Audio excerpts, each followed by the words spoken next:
Okay, it is my great pleasure to introduce today's very special guest for our Authorpreneurial Success Summit, Bushra Azher.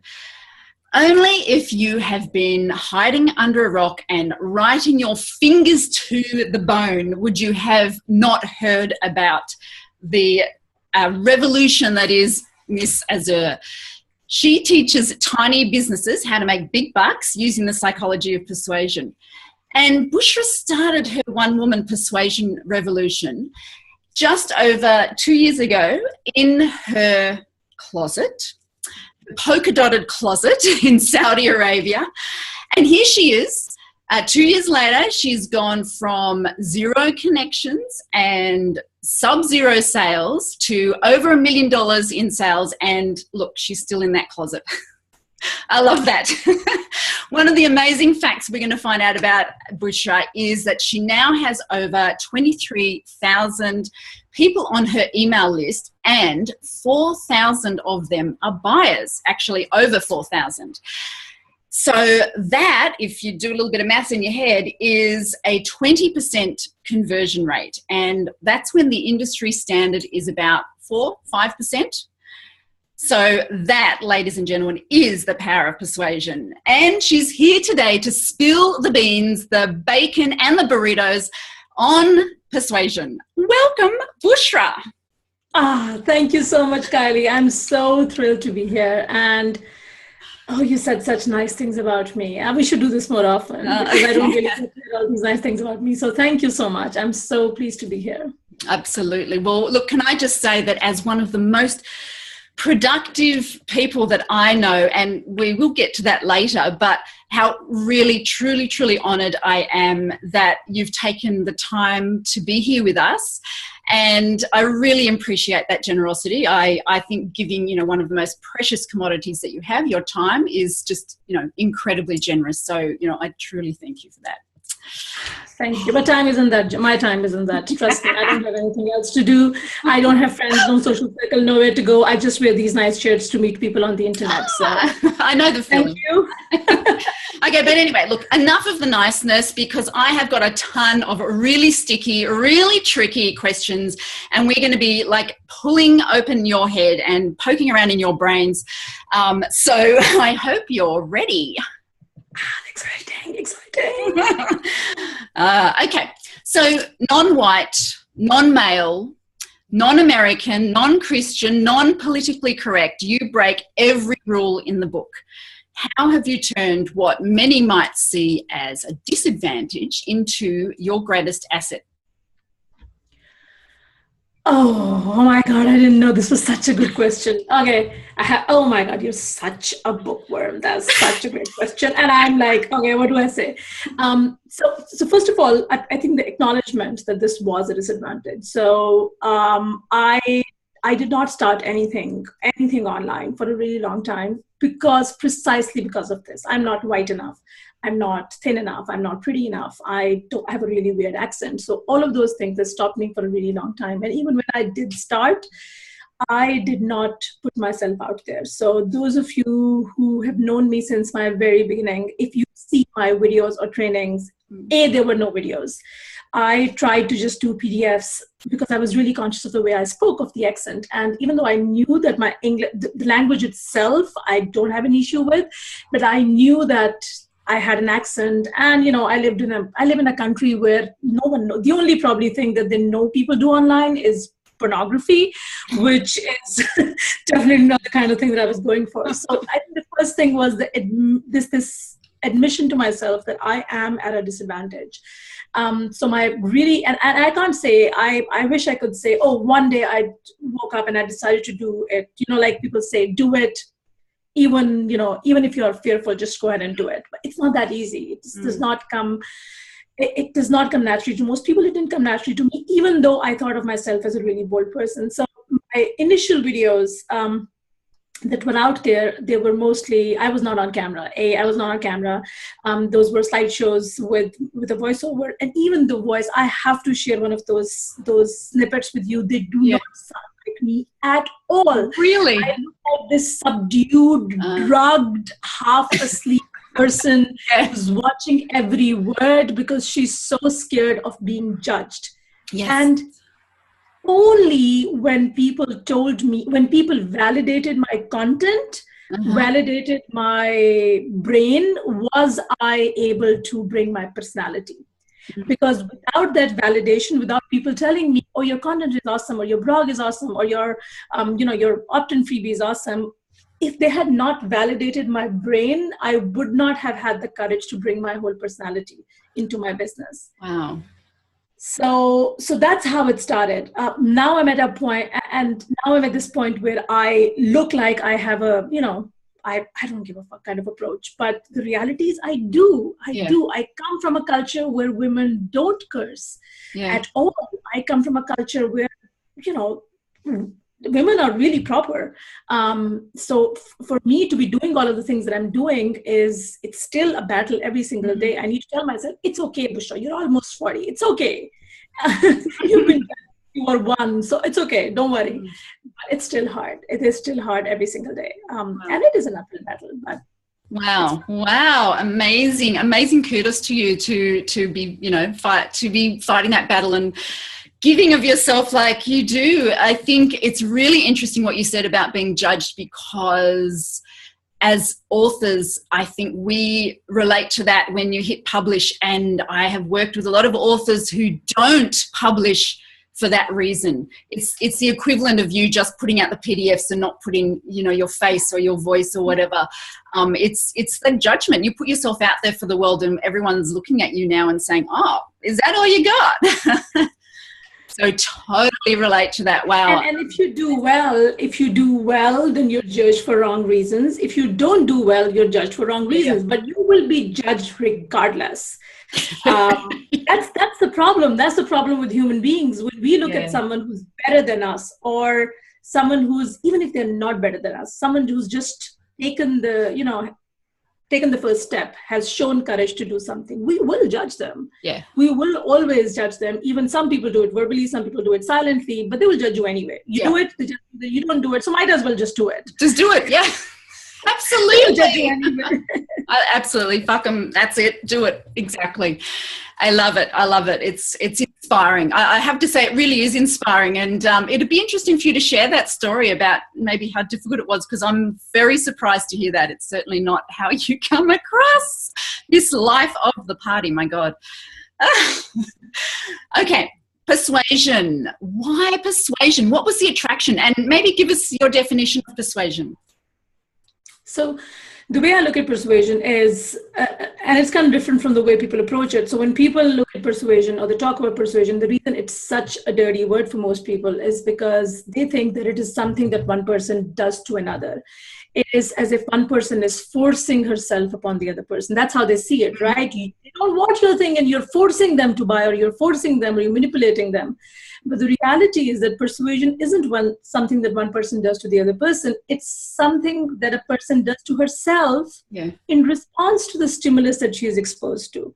So really the control that you have as the persuader, the control that you have is only up to the extent where you expose them to the right stimulus. That's it. That's where your control ends. And if we don't know the fact that, if we don't know what stimulus to expose the other person to, we end up making all these mistakes where we launch and we're like, oh, no one is buying, or we send emails and no one is opening, or we are talking and people are on their phones, or you're writing, there are books that pull you in from the minute you open them. And then there are books that for the first 5-10 pages, you're like, why did I even buy this? And I think the only difference really is anyone who can put a pen to a paper is a legend in my head. So it's not like there are good writers or bad writers. That's not the problem. The problem is that because you are not consciously aware of what stimulus you need to expose people to, you end up hiding. You end up not using the right stimulus, and therefore people are not pulled in right away. And you know this, I'm a book nerd. There are some really crappy books. I read a lot. I finish more than a book a day, a book a week sometimes. A book a week is normal, but sometimes it's 2 books a week. I read a lot of crappy books as well, because when you read so much, you end up, there are so many really crappy books, but you cannot put them down. They're badly poorly written, the plot is weak, the characterization sucks, but you cannot put them down because they know how to pull people in. Right. So imagine if you're a good writer and you have a good story and a good knowledge to share and you know persuasion, what a perfect match it is going to be. Absolutely. Yeah. And it's, I love what you said also with, it's a bit like when you were saying you're in the beginning, you weren't talking like Bushra, you were a robot. And I think that's maybe how sometimes people would write. They're hiding themselves behind properness. And I think, you know, I should behave this way and sound this way. And then it's dry and dull and there's no persuasion at all. Yeah. So why persuasion? Why did you pick that? Like, what was the attraction for you? So I've been doing this. So the backstory is kind of interesting. So I like to say this, you know, that's kind of a backstory. So when I was born without a vital piece of equipment between my legs that makes things okay for everyone. So I grew up in a culture where honestly, if you are a pretty little boy, half of your battles are won. Wow. But if you're not, and it's not like it was the case in my family, you know, my parents were really progressive and they really are and they love me and all.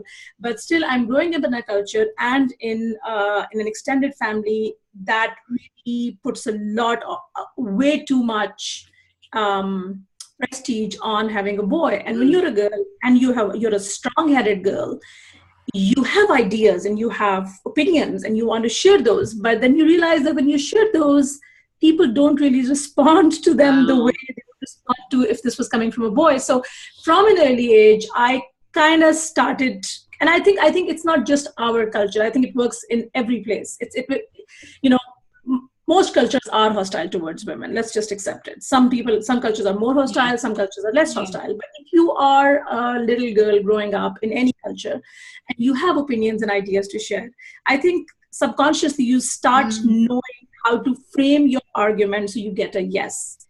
And this is something that I've been doing from a really early age, something that I've been interested in, something that I realized that, you know, even before I started reading all these psychology books, I realized that, you know, just the way I phrase an argument, just the way I make a request makes a lot of difference in whether I'm going to get a yes or a no. So something as simple as, I bet most boys don't even think about these things because it's easier for them to get a yes, you know, especially in corporate culture, you know, their buddies, they can go and they can talk about a negotiation or a salary negotiation or anything. They have a very different way of playing that game. But I realized that, you know, if I'm too aggressive, then I'm a bitch. If I'm too polite, then I'm whining.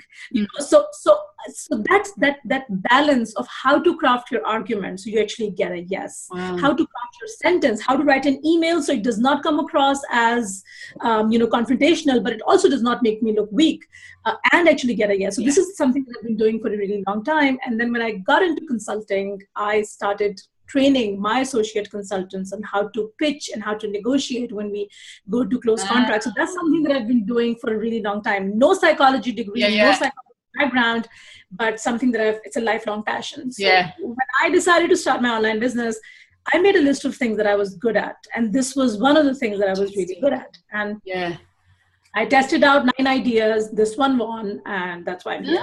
Ah, wow, how interesting. And by having to, as a consultant, having to train these other people, you kind of developed a framework. You put something that was kind of natural and that you didn't probably have strategies. You had to put it into a teachable form. Brilliant. Isn't that interesting how life, you know, it turns around? No, people ask me, I'm a freaking accountant. Okay, there is no way you can imagine an accountant. I was a CFO for a bank. From there to where I am right now, it makes no sense. No sense at all. No. Why online business? Why? Like, what was the attraction there?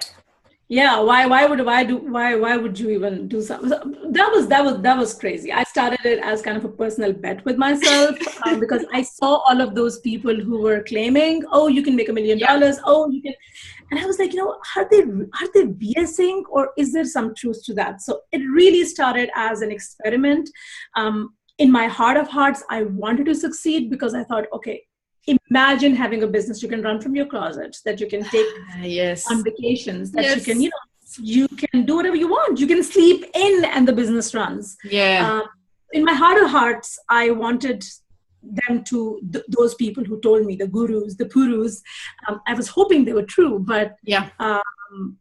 Consciously I did not acknowledge it. Consciously I was like, okay, I'm going to give it a try, see how it works out. Yeah. And then go from there. Okay, Puru, come on. Spill the beans. I know what a Puru is, but I think Your people don't know what a Puru is. Did she just make a mistake in what she said? Tell us. Yeah, English is not her first language, so it's probably totally possible she made a mistake. So I used to use the term Puru to refer to gurus who spew so much crap, poop advice. That is frankly dangerous. It's not like it's useless. If it were useless, I won't have a problem. You know, a lot of people get useless. Yeah. Right? But it's downright dangerous, and they're giving this advice. So I refer to those people as purus because they spew so much poo out of their faces. I know it sounds really graphic, but I call them purus. Love it. And I'm sure in book industry, there are so many because, you know. Yeah. Oh, yeah, the purus love writing books. See, purus love writing books. Purus love telling you how to write books. There is so much crap advice out there that's downright dangerous to people who genuinely want to make a difference. And it's really, honestly, unfair. You want to give a useless advice? Do it. I give useless advice to my kids all the time. Take a shower, wash your hands. I know it's not going to make a difference. That's useless advice. But why give advice that's dangerous? So yeah, that's kind of my pet. I love it. I love it. Okay, so disruptive. You talk a lot about being disruptive. What does this mean, and why be disruptive? So, as an example, my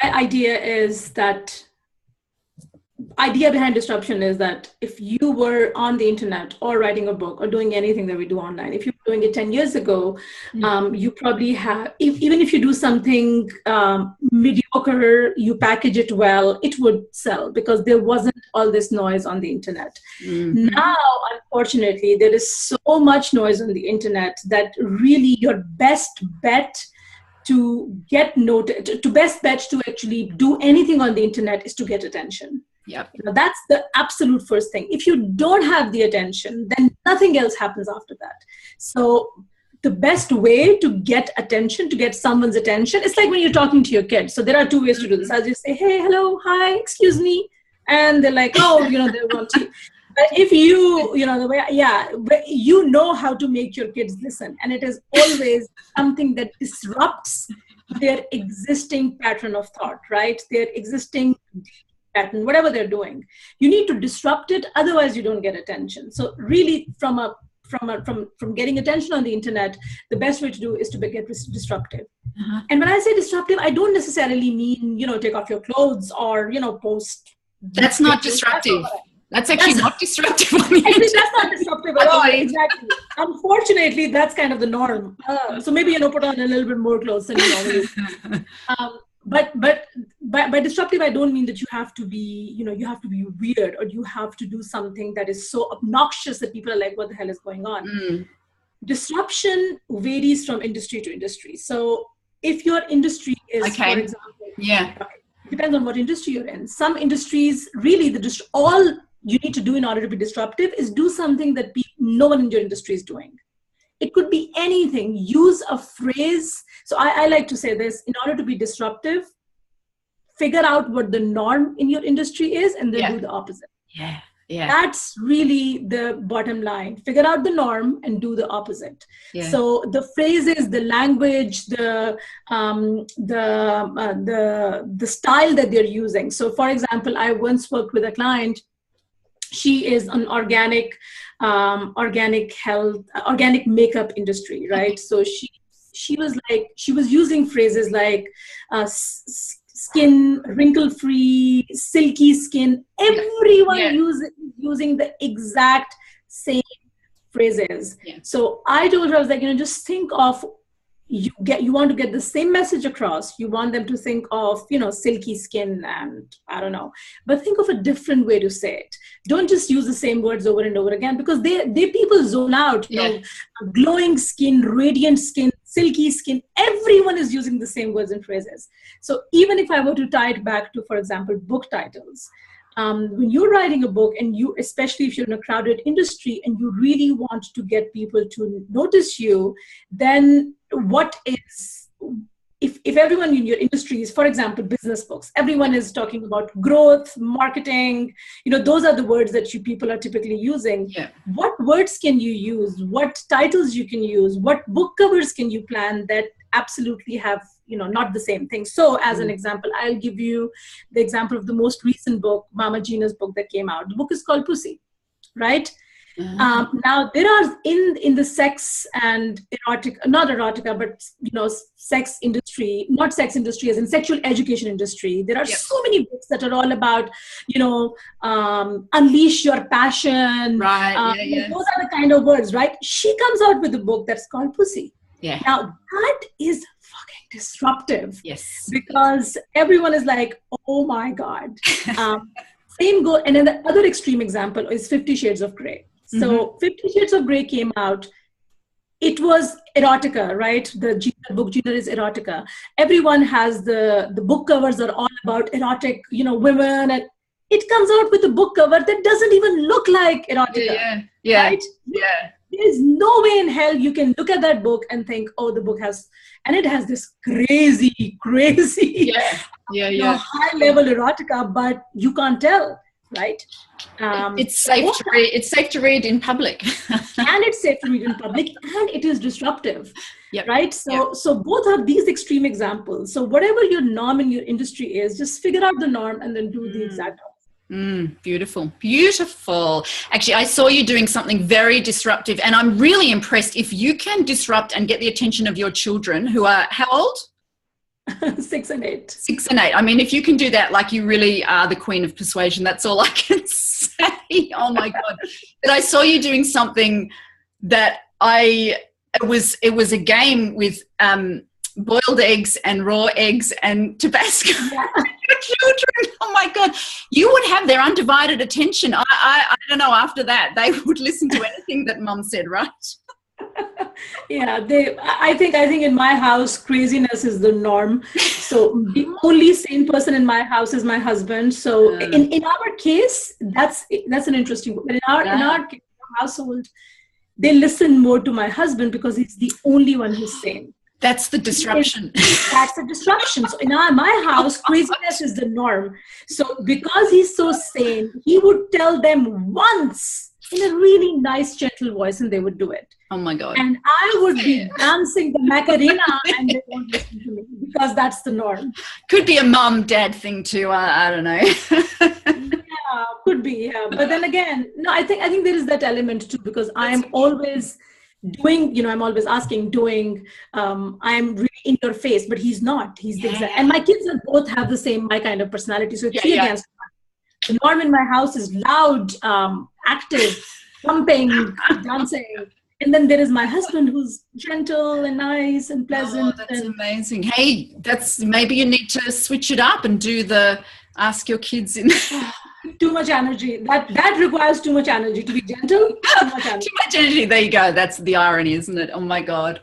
Look, I want to talk about your energy, Bushra, because I just, oh my God, I don't understand. I think, let me see. I'm only listing about 1/10 of what I know about, but you have a membership site packed with gems. You have a giant ass course, a total transformation course. You have multiple other juicy courses.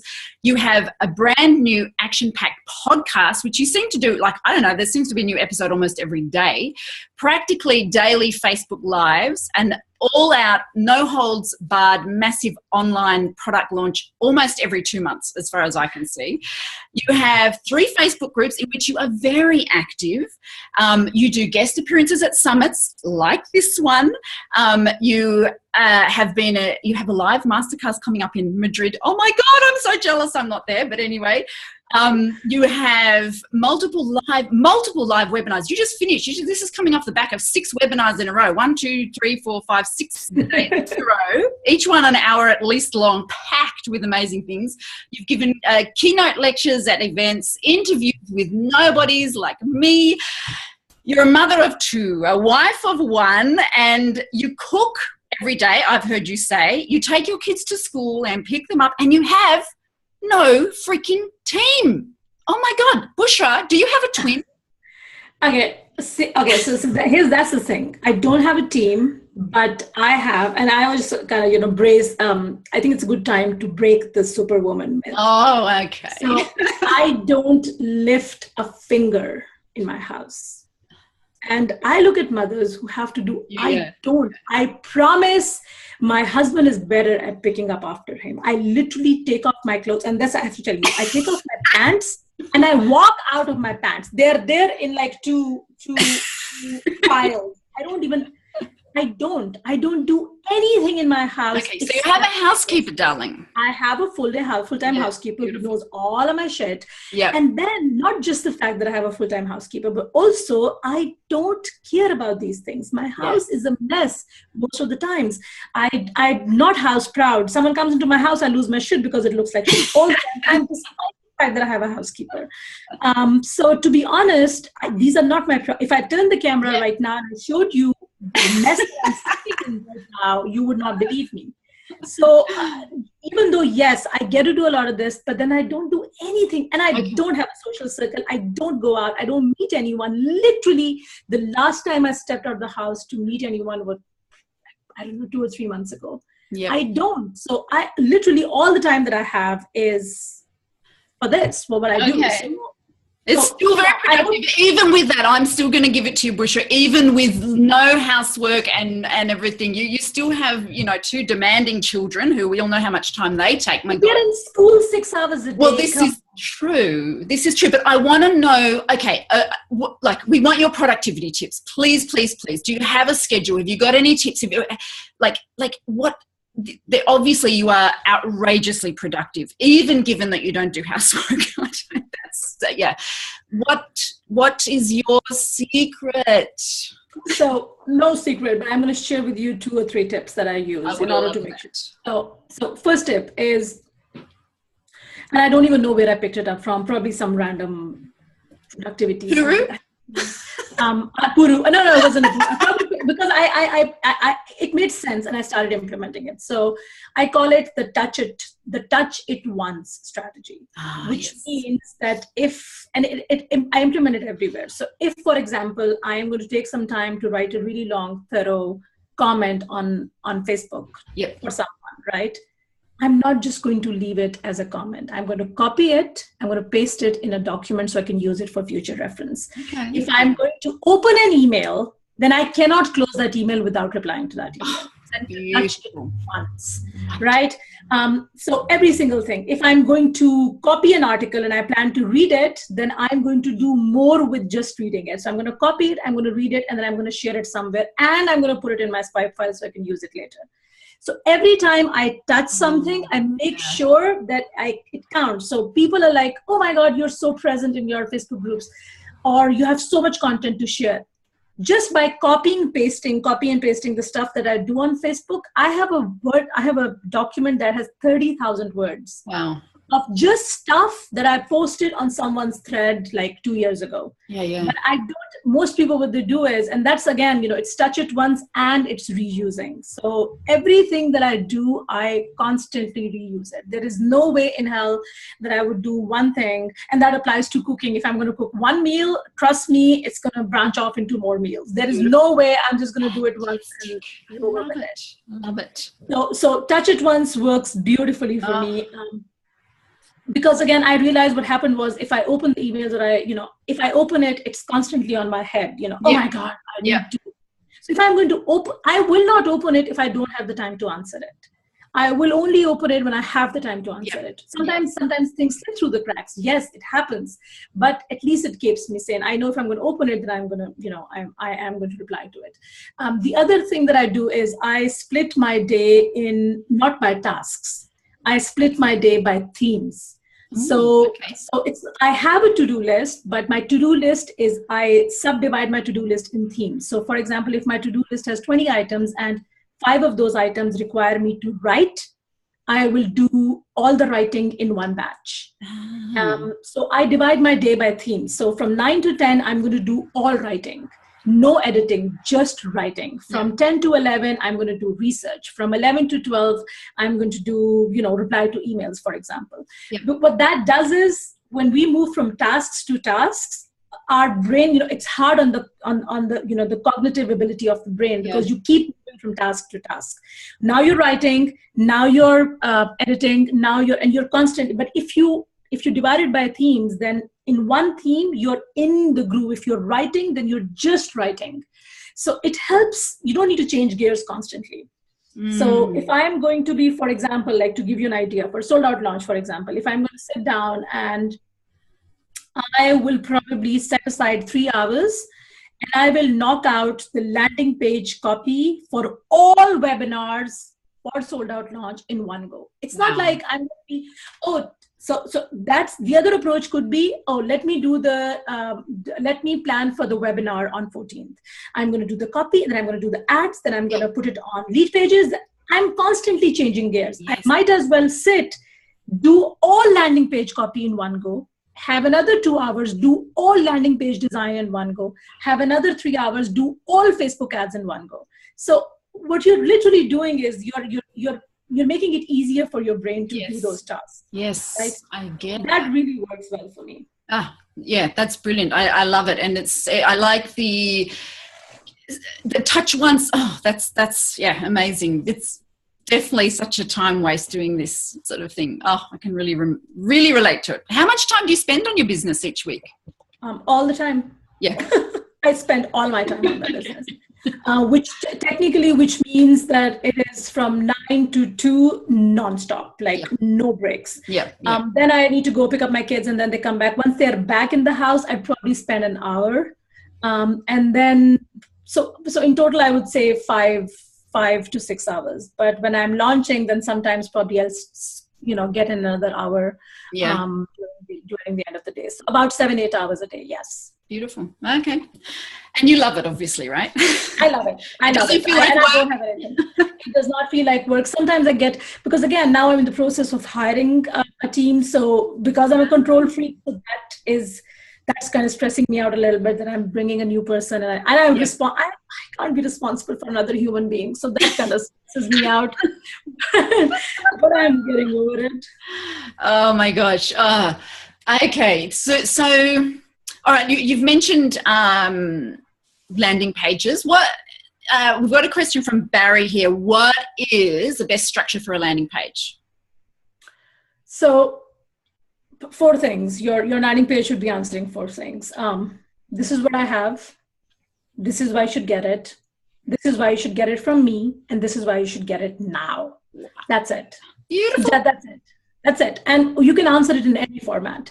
But on landing pages and opt-in pages, typically it's hard to answer the last question. So you can tell them, this is what it is, this is why you should get it, the benefits, why you should get it from me, which is your authority introduction. But the last one, this is why you should get it now, it's kind of hard, especially if it is a digital download, right? Where people are like, it's a PDF, there is no real urgency.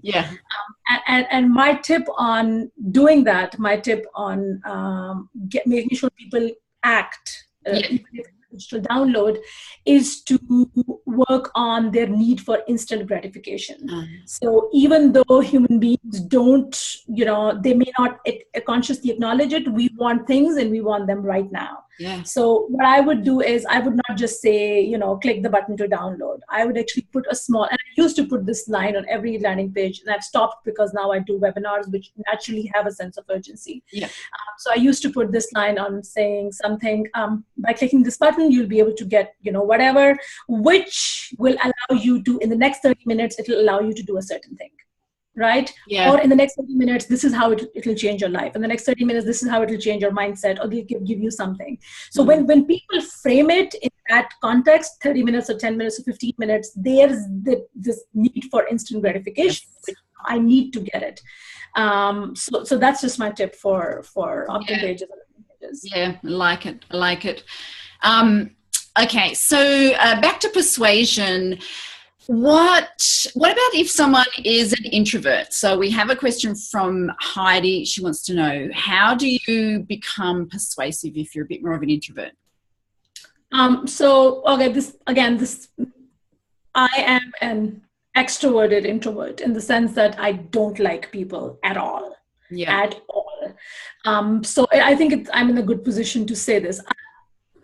You can answer that question. So again, I want you to understand that persuasion is not something that one person does to the other. Yeah. You're not doing anything to the other person. All you're doing is you are making a list of stimuli that when the other person is exposed to, she will react better to your request.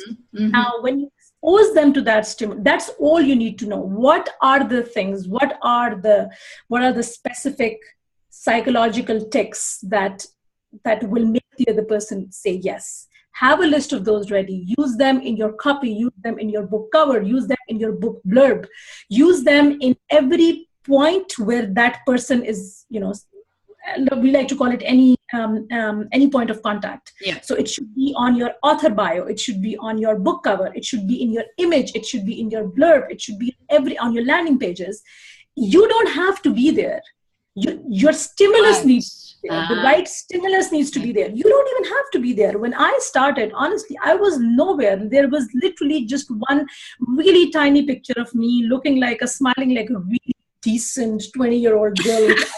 And I'm like, I was so not me. And that was all. That was the only me in my business. Yeah. But because I had the right stimulus, I knew what I needed to share.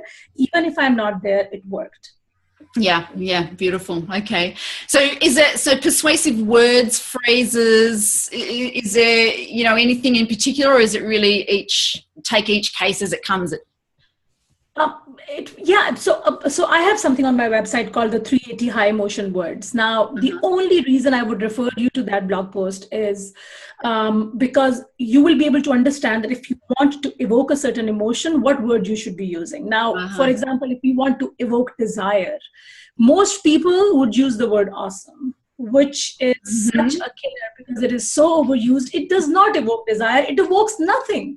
Yeah. So just be careful of the words you use. So for example, as an example, enter your email and get your hands on this awesome new book. It means nothing. It does not evoke any emotion. So just for reference, take a look at the high emotion words, because what they do is it is divided by emotion. So if you want to evoke desire, if you want to evoke happiness, if you want to evoke aggression, etc., whatever. Why would you want to evoke aggression? I have no idea. But if you're a boxer selling a boxing course, maybe.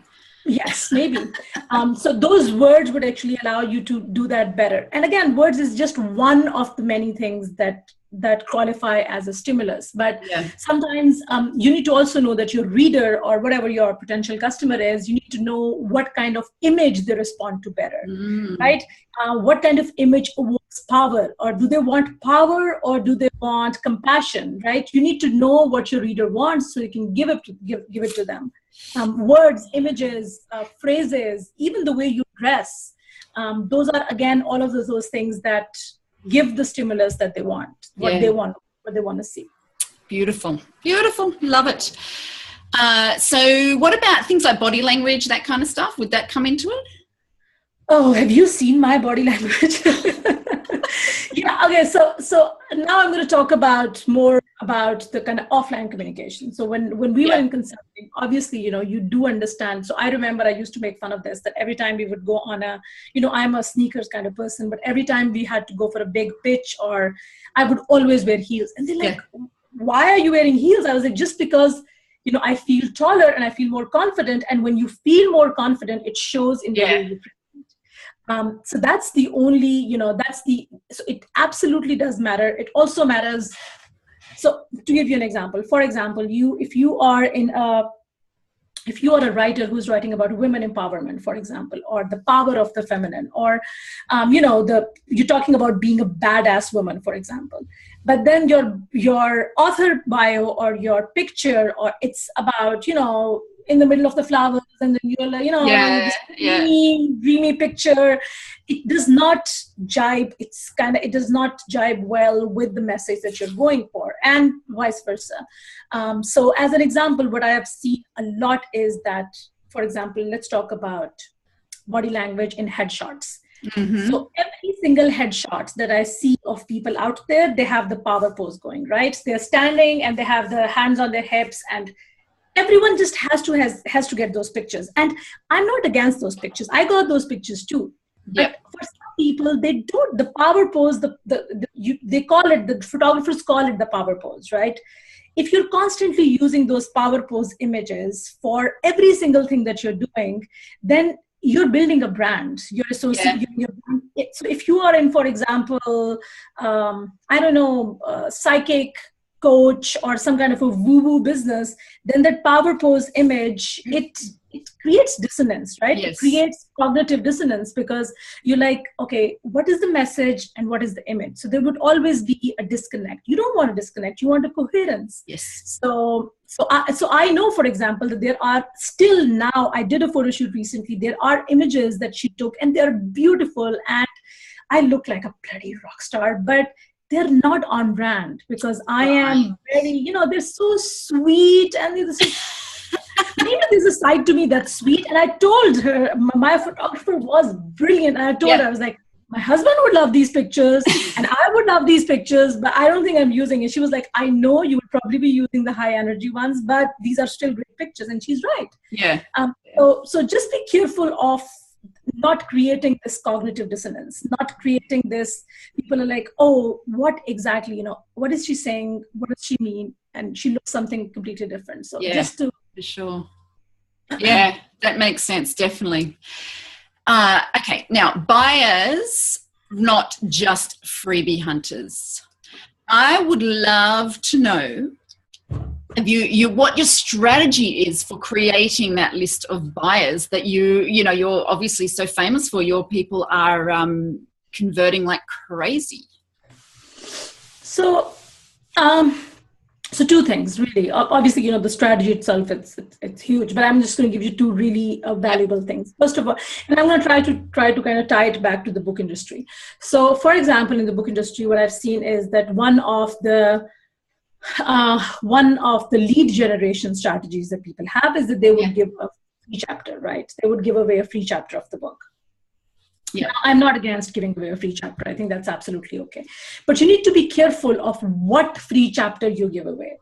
The chapter that you choose to give away is really important, because the chapter that you choose to give away should do two things. A, it should create a massive hunger for the main book. Right? If it does not create a hunger for the whole book, and people are like, let's just say it's a summary chapter, right? Or it's a framework chapter. If they've seen the summary chapter or the framework chapter, they're like, oh, okay, I get it. I get what it is. I don't need the book. Yeah. If it creates that feeling that I don't need the book because I get what it is, then you basically just lost a buyer. You just attracted a freebie hunter. They're never going to buy from you. But if you choose a chapter, whether it's a novel or whether it's a fiction book or whether it's a non-fiction, historically, I don't care what your genre is, but it's really important that you use a chapter, you give away a chapter where it creates a hunger. I read it and I'm like, oh my God, I need the full book. I just cannot deal with having a chapter. So that applies for every business. When you give away something that creates a hunger for the main thing, right? The other thing is treating yourself from the get-go like a bookstore. And I think this metaphor applies best to your industry. So I always say this, most businesses, when they do lead generation, when they try to get opt-ins, they try to position themselves as a library. You don't want people to see you as a library. You want people to see you as a bookstore. Where if you want quality information, you got to pay because you are in business, right? At the end of the day, they have to pay money. You need to position yourself as a bookstore from the get-go, which means the messages you use, the follow-up emails that you send, it should emphasize the message that this is what I have on offer, this is why you should buy, this is why this is valuable. Don't just keep giving, people are like, oh, give them a lot of value. Value is important, but don't do it at the expense of being labeled as a library. You're not a library. Yeah. You are a bookstore, so be treated like one. So with things like opt-ins, what would fit into that category as a really good type of opt-in or lead magnet or whatever that is feeding the bookstore, not the library? So one way, obviously, again, it depends on your industry. It depends on what you're selling at the end of the day. But one surefire way to make sure you don't mess it up is to use what I like to call chunking method. And chunking method, what you do is you look at your core offer, whatever your core offer is, whatever you're selling, and then take a really small critical piece from that core offer and sell it, put it up as an opt-in. When you take one critical piece from, it directly creates a hunger, because now you've given me one piece, now I want all 7. Let's just say it has 8 pieces, you give me one, now I want all 7, all 8. So chunking method works best. If you really are stumped, what should I be using for lead generation? The best way to use is to use chunking, but also then make sure you choose a chunk that does not give away the whole thing. It should not be a chunk that's like, oh, okay, I got it, I don't need anything else. Yeah, I got everything. It creates the hunger, like you said. Yes. Yeah. So I got a couple of questions about Sold Out Launch. Now, this is obviously your giant ass course that takes you from, from no idea to creating a course and launching it with all the bits and pieces in it. I've obviously taken it and the Facebook's ads, the webinars, the course creation. It's very, very comprehensive.